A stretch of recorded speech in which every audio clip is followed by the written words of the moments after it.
Back to GD Review, TUF Gaming A15 adalah laptop gaming dari Asus yang diperkenalkan pada tahun 2020 kemarin, tepatnya pada kuartal kedua.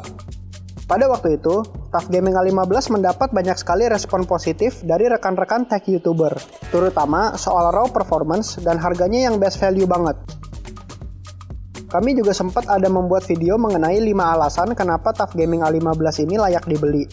Dan dalam rangka melanjutkan video tersebut, kali ini kami akan mereview TUF Gaming A15 dari sudut pandang long term user yang udah pakai laptop ini selama kurang lebih 9 bulan. Pertama-tama soal bobot body.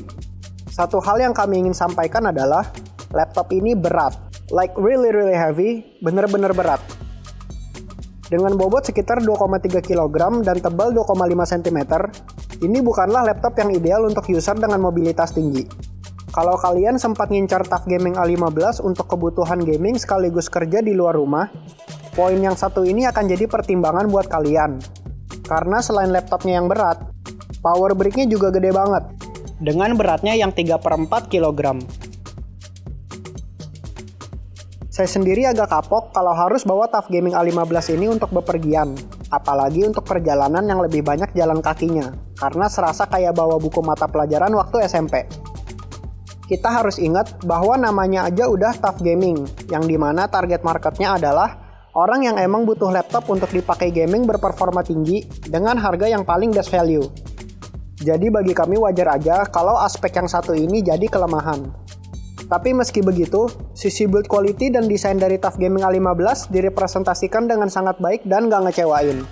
Sekilas penampilannya lumayan berani dan tegas, dengan logo ala-ala Toto Biker di tengah, motif honeycomb di bagian bawah sasis, dan laptop ini juga udah lulus uji military grade. Kami ingin highlight di bagian palm rest-nya yang berwarna hitam solid dan memiliki kombinasi motif guratan garis. Banyak yang berpendapat bahwa Asus agak terlalu heboh atau lebay dengan desain body keyboard TUF Gaming A15 yang seperti ini. Tapi menurut kami motif seperti ini cukup unik, kreatif, dan gak ngebosenin. Tapi ini subjektif aja, tergantung selera masing-masing user.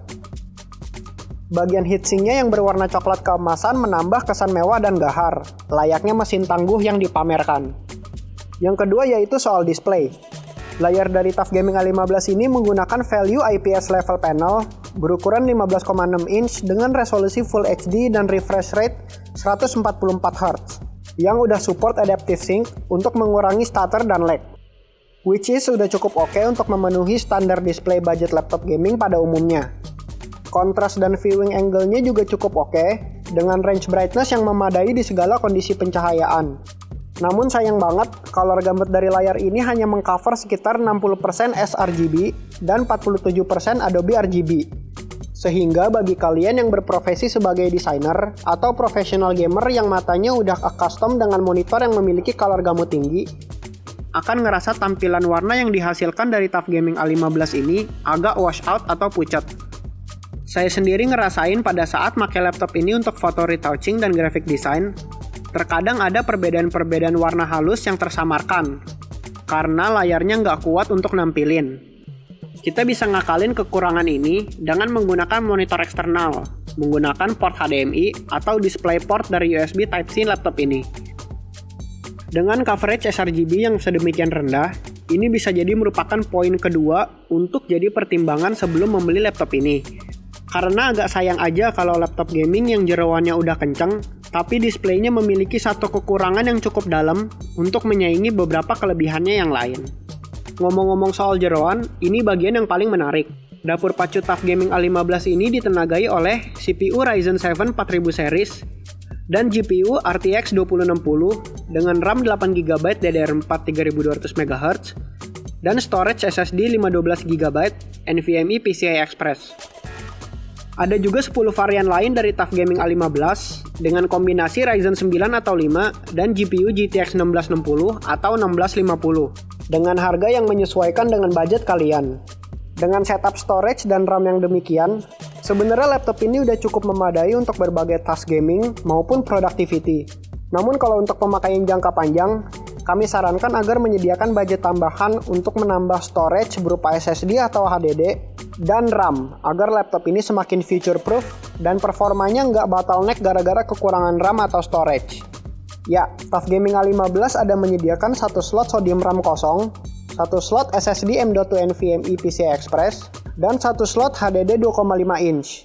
Saya sendiri baru 2 bulanan terakhir ini menambah RAM 8GB, sehingga menjadi dual channel 16GB, dan ngerasain perbedaan performa yang cukup signifikan, baik itu dalam hal gaming maupun produktivitas. Seperti pada saat kami nyoba main Shadow of the Tomb Raider dan beberapa game lain yang memang haus RAM.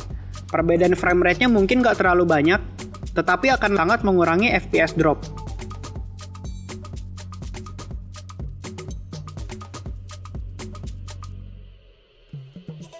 Gaming e-sport seperti Dota 2 dan CSGO juga udah aman banget di settingan ultra, bisa mencapai average frame rate di atas 100, meski dengan RAM 8GB.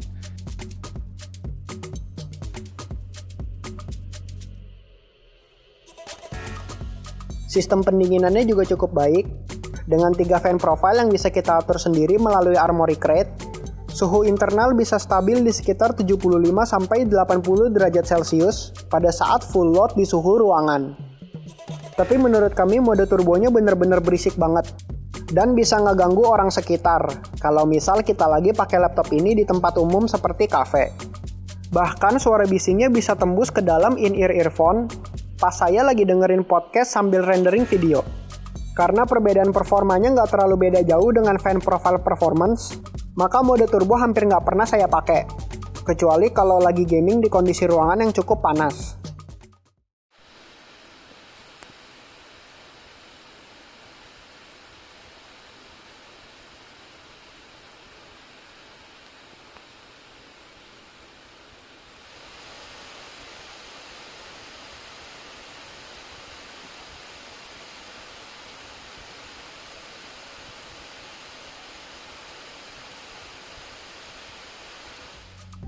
Tapi sayang sekali, daya tahan baterai TUF Gaming A15 ini nggak berbanding lurus dengan performanya. Ini dikarenakan versi yang resmi di Indonesia adalah yang baterainya sudah dipangkas dari 90 Wh menjadi 48 Wh demi menyediakan ruang untuk slot HDD 2,5 inch. Sehingga untuk pemakaian browsing, streaming YouTube, aplikasi Office atau Adobe dengan brightness menengah dan backlight keyboard aktif di brightness paling rendah, laptop ini bisa tahan 4-5 jam pemakaian. Ini bukan suatu hal yang jadi masalah besar bagi kalian yang sering pakai laptop menggunakan power cord seperti saya. Namun bagi kalian yang lebih sering pakai laptop menggunakan baterai, mungkin akan sangat menyayangkan kapasitas baterainya. Layout keyboardnya full size, lengkap dengan number pad dan home group. Jarak antar key-nya juga cukup baik dan nggak terlalu mepet, dengan arrow key yang dibuat sedikit terpisah. WASD key-nya dibuat putih transparan untuk memberi kesan tactical dan gaming, dan kami suka banget dengan sentuhan seperti ini. Kelompok function key juga dibuat terpisah setiap 4 key, supaya lebih gampang untuk kita navigate function key yang kita inginkan. RGB backlight juga nggak ketinggalan, dengan mode warna dan tingkat brightness yang bisa kita atur di Armoury Crate. Ada indikator LED untuk caps lock, tapi nggak ada untuk numlock.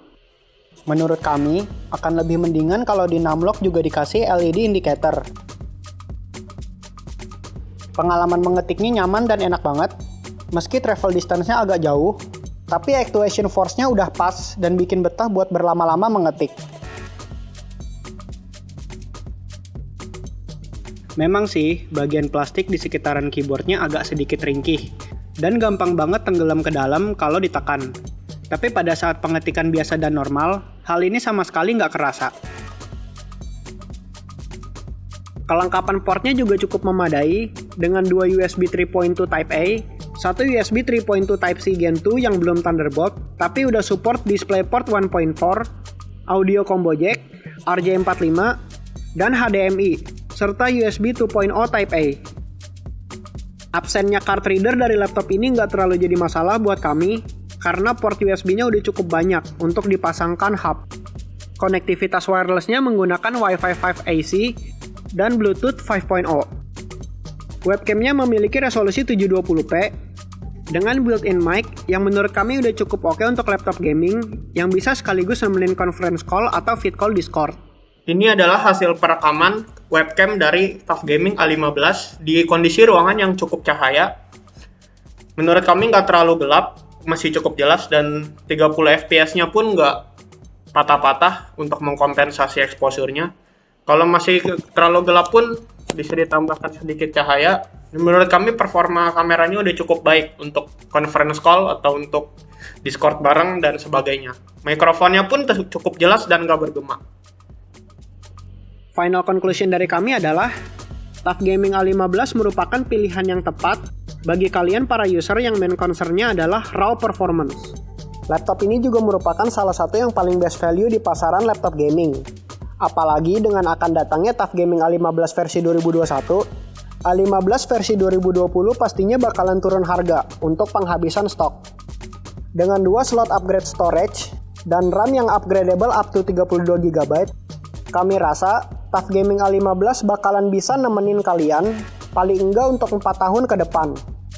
Tetapi pilihan ini bisa jadi kurang cocok bagi sebagian orang yang mungkin mempertimbangkan beberapa aspek seperti bobot yang terlalu berat, kualitas warna display yang terlalu basic, desain body yang terlalu galak, dan kapasitas baterai yang dipangkas. So, itu aja long term review Asus TUF Gaming A15 dari kami. Thank you for watching. Leave a comment jika ada pertanyaan. Dan jangan lupa subscribe jika kalian suka. Stay curious, and we'll see you in the next video.